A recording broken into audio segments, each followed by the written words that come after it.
नमस्कार दोस्तों, स्वागत है आपका अपने चैनल स्किल लीडिंग में। आज हम जानेंगे कि हमारे इनकम टैक्स के ओल्ड रिज्म और न्यू रिज्म में क्या डिफरेंस है और हमारी क्या क्या टैक्स स्लैब रेट है 2023-24 फाइनेंशियल ईयर के लिए। तो आइए देखते हैं।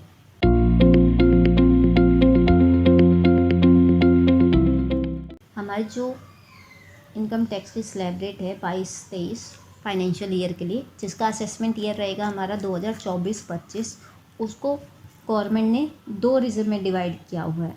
एक तो है हमारी ओल्ड टैक्स रिज्म, एक हमारी है न्यू टैक्स रिज्म। अब ये ओल्ड टैक्स रिज्म क्या है, न्यू टैक्स रिज्म क्या है, आइए इसको समझते हैं। सबसे पहले हम जानते हैं कि हमारी न्यू टैक्स रिज्म जो हमारी गवर्नमेंट ने इस बार से डिफ़ॉल्ट कर दी है आईटीआर के यूटिलिटी में। डिफ़ॉल्ट मतलब क्या है? डिफ़ॉल्ट से मतलब हमारा ये है कि जब भी हम आईटीआर को स्टार्ट करेंगे जाके, तो हमारा ऑटोमेटिक वो न्यू रिज्म में दिखाई देगा। न्यू रिज्म में दिखाई देगा मतलब हमारे को उसमें कोई भी डिडक्शन वगैरह नहीं मिलेगी। जो भी न्यू रिज्म के रूल्स होंगे वो सारे उसमें एप्लीकेबल होंगे। अगर हमें कोई भी डिडक्शन लेनी है एटीसी की, एटीडी की, तो हमें ओल्ड रिज्म में उसको सिलेक्ट करना पड़ेगा।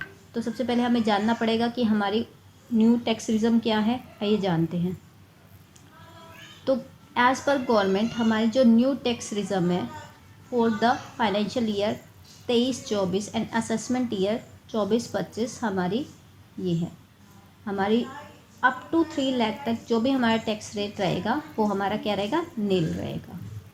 फिर उसके बाद हमारा 3 लाख से 6 लाख तक की इनकम पे हमारा जो टैक्स रेट है एज़ पर गवर्नमेंट वो हमारा रहेगा 5%। उसके बाद हमारा 6 लाख से 9 लाख तक की इनकम पे हमारा टैक्स स्लैब रेट क्या रहेगा, 10%। उसके बाद हमारा 9 लाख से 12 लाख तक की इनकम पे हमारा टैक्स स्लैब रेट क्या रहेगा, 15%। इसी तरह से हमारा 12 लाख से 15 लाख तक की इनकम पे हमारा टैक्स स्लैब क्या रहेगा, 20%। और अगर हमारी 15 लाख से ऊपर की इनकम है तो हमारा टैक्स स्लैब का रेट रहेगा 30%। तो अब हर बार इसमें टैक्स स्लैब रेट में 3-3 लाख का डिफरेंस है। आप देखिए 3 लाख का यहाँ पे है, 3 लाख का यहाँ पे है, 3 लाख का यहाँ पे है और ये 3 लाख का यहाँ पे है। और 15 लाख से ऊपर होते ही इसका फिक्स रेट है जो है हमारा 30%। अब आइए इसको समझते हैं। 3% से 3 लाख से हमारा क्या मतलब है। फॉर एग्ज़ाम्पल अगर हम एक देखें अपना, हम अपना new tax rhythm, new tax rhythm हम चेक करते हैं अपना, तो हमारा एज़ पर गवर्नमेंट 0 से लेके 3 लाख तक हमारा नील है, मतलब हमारा कोई भी टैक्स नहीं लगेगा। उसके बाद हमारा क्या है, नेक्स्ट हमारा आता है 3 लाख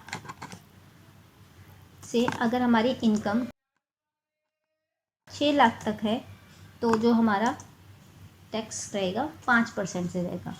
फिर हमारा जो है 6 लाख से हमारी इनकम 9 लाख है तो हमारा रहेगा 10%। तो यहाँ 3 लाख से 6 लाख का क्या मतलब है, मतलब अगर एक फॉर एग्ज़ाम्पल हम यहाँ पे लेते हैं, एग्ज़ाम्पल के तौर पे एक पर्सन है, अ पर्सन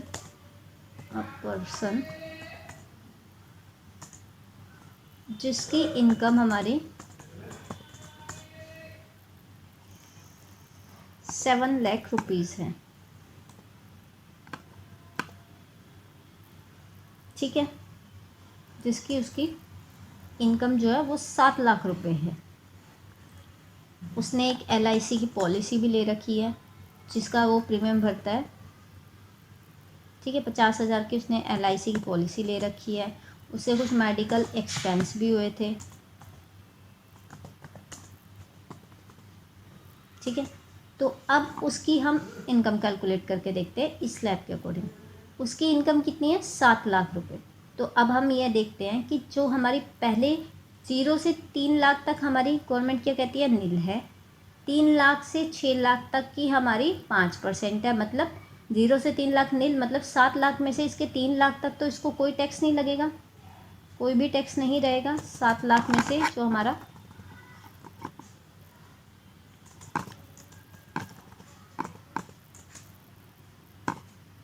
3 लाख तक हमारा कोई टैक्स नहीं लगा, तो हमारा बचा क्या, टैक्सेबल जो हमारी आई है इनकम क्या है, टैक्सेबल इनकम हमारी 4 लाख आई है। क्योंकि ये न्यू रिज्म का अडॉप्ट कर रहा है तो इसमें इसको ना तो इसको LIC की एग्जम्पशन मिलेगी, ना ही उसे मेडिकल की एग्जम्पशन मिलेगी, लेकिन उसे एक स्टैंडर्ड डिडक्शन तो मिलेगी, क्योंकि स्टैंडर्ड डिडक्शन जो है वो हमारी हर रिज्म में एप्लीकेबल है। और हमारी स्टैंडर्ड डिडक्शन कितनी है, 50K की। तो 3 लाख तो उसका वैसे ही नील है। 4 लाख में से हम क्या घटाएंगे, उसका जो हमारी 50,000 की स्टैंडर्ड डिडक्शन है, तो उसकी टैक्सेबल इनकम कितनी होगी, 3,50,000 रुपये। मतलब उसको जो टैक्स पे करना है वो 3,50,000 की इनकम पे करना है। तो आइए देखते हैं इसकी टैक्स कैलकुलेशन, जो हमने यहाँ पे टैक्स स्लैब अभी देखी थी न्यू रिज्म के अंदर। तो वो हमारी न्यू रिज्म कह रहे कि 3 लाख तक तो टैक्स जो है वो हमारा नील है। 3 लाख से 6 लाख तक पे हमारा टैक्स जो है वो 5% है। अब 3 लाख से 6 लाख का मतलब क्या हुआ, 3 से 6 मतलब 3 लाख से 6 लाख। पहले हमने 3 लाख तो ऑलरेडी माइनस कर लिए, ठीक है। तो अब 6 लाख में से जो हम पहले 3 से 6 ना 3 माइनस कर लेते पिछले जो थे, तो बचे कितने, 3 लाख तक। 3 लाख मतलब उसका कहने का मतलब क्या है, जो बचे हुए 3 लाख है उस पर जो हमारे टैक्स की परसेंटेज रहेगी वो 5% रहेगी, ठीक है। तो इसका मतलब हमारे 3 लाख पे 5% मतलब 15,000, 15,000 ये इसका टैक्स आ गया, ठीक है। इसके बाद क्या कह रहा है कि हमारा 6 लाख से 9 लाख की इनकम पे हमारा जो टैक्स है वो 10% है। अब आप देखिए, मतलब इसका कहने का मतलब है जो 3 लाख से लेकर 9 लाख की इनकम है उस पर टैक्स कितना है, 10% प्लस ये जो 5% है, ये टोटल ये इतना टैक्स उसे पे करना पड़ेगा। तो हम कैसे निकालेंगे इसको, हम निकालेंगे जो हमारा पहले हमने 3 लाख माइनस कर लिया 6 लाख में से, अब हम क्या करेंगे 9 लाख में से माइनस करेंगे 6 लाख, क्योंकि 6 लाख तक की हम टैक्स स्लैब रेट काउंट कर चुके। अब हमारा क्या आया 3 लाख, मतलब अब अगले 3 लाख तक उसका जो रहेगा टैक्स परसेंटेज रहेगा 10%।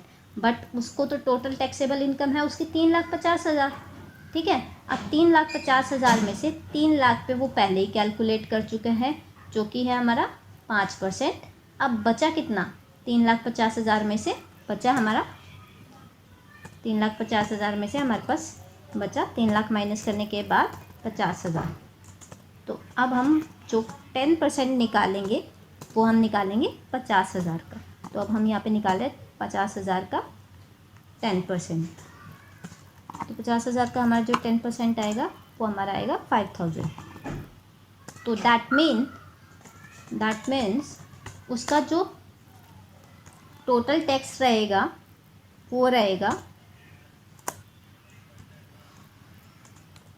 जो उसने 3 लाख पे 5% निकाला था दैट इज़ 15,000, और जो उसने बचे हुए 50,000 पे 10% निकाला है दैट इज़ कॉल्ड 5,000। तो टोटल उसका टैक्स हो जाएगा 20,000। अब क्योंकि उसने न्यू टैक्स रिज्म अडॉप्ट करा है तो उसे ना तो LIC की हमें डिडक्शन देनी है और ना ही हमें मेडिकल की डिडक्शन देनी है। तो हो गया आप सबको clear. That mean new tax rhythm हमारी क्या कहती है कि हम जो भी हमारी ATC की डिडक्शंस हैं हम कोई भी नहीं देंगे। दूसरी चीज़ कि हमें जो टैक्स स्लैब निकालना है वो हमें जो हमारी इनकम है उसमें से हर बारी जितनी भी स्लैब रेट है उसको लेस करते हुए निकालना है, उतने पे परसेंटेज निकालनी है, ठीक है। ये थी हमारी न्यू टैक्स रिज्म। अब इसी तरह से, और ये टैक्स रिज्म चाहे हमारा सीनियर सिटीज़न है चाहे हमारा सुपर सीनियर सिटीज़न है, सबके लिए सेम है। अब सीनियर सिटीज़न क्या होता है, जिसकी एज अबव देन 60 ईयर्स है, ठीक है, जिसकी एज 60 ईयर से ज़्यादा है। और सुपर सीनियर सिटीज़न क्या होगा, अब हमारा सुपर सीनियर सिटीज़न कौन सा होगा, जो हमारी 80 ईयर से अबव है। देखो इसमें ना मेंशन भी कर रखा है यहाँ पे, जो हमारा 60 से तो अबव है, 60 से तो अबव है बट 80 से कम है, वो हमारा क्या कहला रहा है, सीनियर सिटीज़न। बट जो हमारा 80 तक की एज का है बट 80 से ऊपर है वो हमारा आ जाएगा सुपर सीनियर सिटीज़न में। तो इससे हमारी न्यू टैक्स रिजम क्लियर होती है। न्यू टैक्स रिजम में सबके लिए सेम ही रूल है, ठीक है, चाहे वो सीनियर सिटीज़न है, सुपर सीनियर सिटीज़न है या एक नॉर्मल 60 एज तक का पर्सन है। तो आइए अब देखते हैं हम अपनी जो हमारी ओल्ड टैक्स रिजम थी। ओल्ड टैक्स रिजम में हमें सारे डिडक्शंस वगैरह सब हमें वापस एज इट इज़ मिल रही है, चाहे वो हमारी 80C की है, 80D की है, तो हमारी सारी हमें डिडक्शन मिलेगी। तो आइए देखते हैं हम। तो जो हमारा ओल्ड टैक्स रिजम है वो हमारा क्या कहता है कि 2.5 लाख तक तो हमें कोई टैक्स पे ही नहीं करना है। 2.5 लाख के बाद हमारा जो है वो 5% की स्लैब आ जाती है। वो कहाँ तक आती है, जो हमारी 2.5 से 5 तक की, मतलब 2.5 से 5 तक की जब हमारी इनकम होती है तो हमारी 5% की टैक्स स्लैब रेट आ जाती है। जब हमारी इनकम 5 लाख से 10 लाख पे पहुंच जाती है तो हमारी टैक्स स्लैब आ जाती है 20% की। और अगर हमारी टैक्स स्लैब रेट 10 लाख से ऊपर चली जाती है तो हमारी परसेंटेज आ जाती है 30% की। और यही हमारी परसेंटेज सीनियर सिटीज़न के केस में चेंज हो जाती है। सीनियर सिटीज़न क्या कहता है, सीनियर सिटीज़न ये कहता है कि 3 लाख तक की मेरी जो इनकम है वो टैक्स फ्री है और मेरी जो टैक्स स्लैब स्टार्ट होगी वो मेरी स्टार्ट होगी 3 लाख से 5 लाख की इनकम पे। वो मेरी पहली टैक्स स्लैब रेट होगी और उस पर मेरे को 5% टैक्स देना है। उसके बाद अगर मेरी इनकम 5 लाख से 10 लाख के बीच में होती है या 10 लाख तक होती है तो मुझे 20% देना है।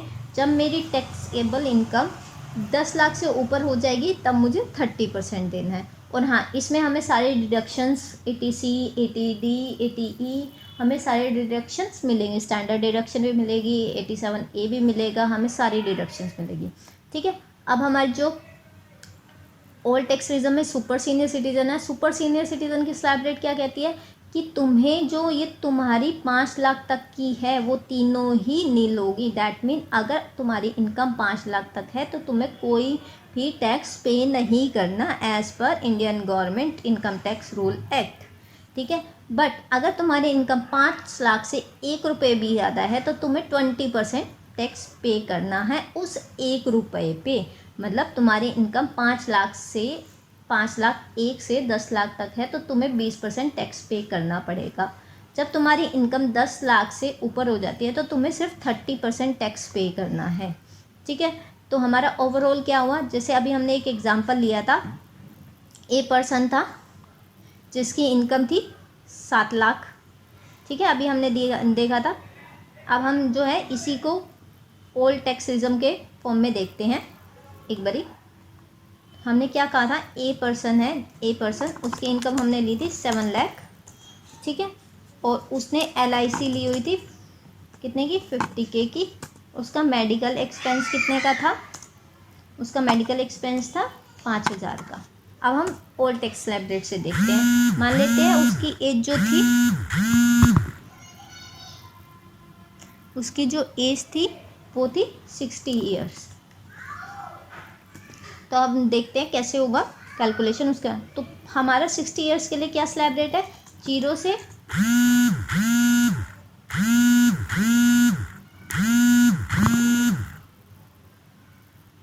2.5 लाख तक हमारा है नील। उसके बाद हमारा क्या है, 2.5 लाख से 5 लाख तक जो है इनकम अगर हमारी, तो हमारा क्या था, एट द रेट ऑफ 5%। फिर हमारा क्या है, 5 लाख से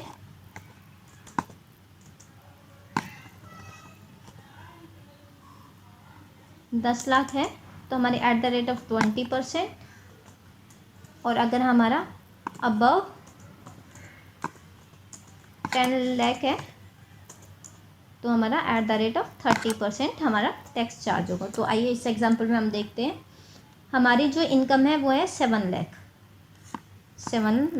ठीक है। इसमें से सबसे पहले हम अपने एक 50,000 की जो हमें स्टैंडर्ड डिडक्शन मिलती है वो लेस कर देंगे, स्टैंडर्ड डिडक्शन, ठीक है। तो अब हमारा रह जाएगा 6,50,000, ये हमारी होगी टैक्सेबल इनकम। अब हम देखते हैं कि हमारे पास और हमने क्या क्या अपनी इन्वेस्टमेंट कर रखी है, इन्वेस्टमेंट, वो हम इन्वेस्टमेंट जो है लेस कर देंगे, उनकी जो भी हमें डिडक्शन मिल रही होगी, डिडक्शन लेंगे हम अपनी। हमने कर रखा है LIC जो हमारी है 50K की, और हमारा मेडिकल एक्सपेंस जो हमारा 5K। तो हम क्या करेंगे, 6,50,000 में से 50,000 की, क्योंकि मेडिकल का एक्सपेंस जो आता है वो हमारा सेक्शन 80D के अंदर हमें डिडक्शन मिलती है, और जो हमारी LIC की डिडक्शन है वो हमारी सेक्शन 80C के अंडर मिलती है। तो 80C के अंडर जो हमारी डिडक्शन है वो टोटल हमें 1,50,000 तक की मिलती है। हम मैक्सिमम 1,50,000 तक की ही डिडक्शन ले सकते हैं। अगर हमने इन्वेस्टमेंट चाहे 2 लाख की कर रखी हो, चाहे 2.5 लाख की कर रखी हो, लेकिन अगर हमने इन्वेस्टमेंट 1 लाख की कर रखी है तो हम 1 लाख की देंगे। मतलब कहने का मतलब ये है कि इन्वेस्टमेंट और डिडक्शन में से जो भी अमाउंट लेसर होगा हमें सिर्फ उतने की डिडक्शन मिलेगी, जो भी हमारी डिडक्शन की लिमिट है, और जो हमारी इन्वेस्टमेंट है विच एवर इज़ लेस, हमें उतने ही अमाउंट की डिडक्शन मिलेगी। तो आइए देखते हैं हम। तो अब इसमें क्या है, हमारा 6,50,000 में से हमने सबसे पहले क्या लेस करना है, अपना 50,000 जो कि हमारा LIC का है। तो अब हमारी कितनी रहेगी, 6 लाख रहेगी टैक्सेबल इनकम। इसके बाद हमने 6 लाख में से क्या लेस करना है, 5,000 जो है 80D की डिडक्शन मेडिकल की। तो हमारे क्या रह गया, 5,95,000 की इनकम बन गई, जो कि हमारी टैक्सेबल इनकम है। ठीक है, अब क्या है, अब ये जो 5,95,000 की इनकम है वो हमें इस स्लैब रेट में आइडेंटिफाई करनी है। तो हमारी 2.5 लाख तक तो नील रहेगी। 2.5 लाख तक तो नील का मतलब क्या है, 5,95,000 में से हमें पहले 2.5 लाख अपने घटा देने हैं। तो जो बचा हुआ बैलेंस होगा वो हमारा टैक्सेबल होगा। मतलब हमारी कितनी बच गई, अब 2,45,000 हमारा जो है वो टैक्सेबल इनकम है। ठीक है, अब इसमें क्या होगा, टैक्सेबल इनकम 2,45,000। अब सबसे पहला हमारा टैक्स स्लैब रेट क्या है, 2.5 लाख से 5 लाख पे हमारी 5% है। मतलब 2.5 लाख तो हम पहले ही माइनस कर चुके नील रेट के, 2.5 लाख से 5 लाख तक पे हमारी 5%। अब बचे हुए 2.5 लाख पे 5% है हमारी, क्योंकि 2.5 से 5 का डिफरेंस कितना है, 2.5 लाख का। तो अब हम क्या करेंगे, जो हमारी 2,45,000 आई उस पर @5% से हम निकाल लेंगे। तो 2,45,000 हम देखेंगे अभी कि उसकी हमारी कितना टैक्स बन रहा है। हम अभी कैलकुलेट कर लेते हैं अपना 2,45,000 पे। देखिए मैं आपको प्रैक्टिकली दिखा रही हूँ, 2,45,000 पे हम 5% कैलकुलेट कर रहे हैं तो हमारा 12,250 रुपये बनता है। वैसे हमारा 12,500 बनता है अगर ये पूरी 2.5 लाख होती, तो 12,250 जो हमारा बनेगा टैक्स। तो एक नॉर्मल पर्सन को कितना टैक्स पे करना पड़ेगा, अगर उसकी 7 लाख इनकम है, 50,000 उसकी LIC और 5,000 उसके मेडिकल एक्सपेंस है, तो उसे 12,250 रुपये टैक्स पे करना पड़ेगा। बट इसमें वो इस टैक्स से भी बच जाएगा, क्योंकि हमारी 87A की रिबेट मिल जाएगी उसे। ठीक है, 87A की रिबेट में क्या है, 87A की रिबेट में हमारी जो 5% तक की स्लैब है उतने का टैक्स हमारा माफ़ हो जाता है। मतलब 5% तक की स्लैब से क्या मतलब है, 2.5 लाख पे तो हमारी पहले ही नील है, फिर जो 2.5 लाख से 5 लाख, मतलब जो 2.5 लाख की वैल्यू का 12,500 रुपये जो आता है उतनी ही हमें गवर्नमेंट ने रिबेट दी हुई है। तो अब हमारा क्या होगा, हम क्या करेंगे, 2,50,000 हमारी 87A के अंडर हम रिबेट ले लेंगे, जो कि तो हमारा टैक्स क्या हो गया, 0। तो आगे आप सबको समझ, अगर किसी को कोई भी कन्फ्यूज़न है इस सब में तो प्लीज़ मुझे कमेंट बॉक्स में लिख देना। आपको जहाँ समझ नहीं आएगा मैं एक बारी दोबारा से आपको समझा दूँगी और दोबारा से आपको सारी चीज़ें क्लियर कर दूँगी। बाकी आपको वीडियो अच्छा लगा हो तो प्लीज़ इसको लाइक एंड सब्सक्राइब कीजिए। Thank you so much, have a good day.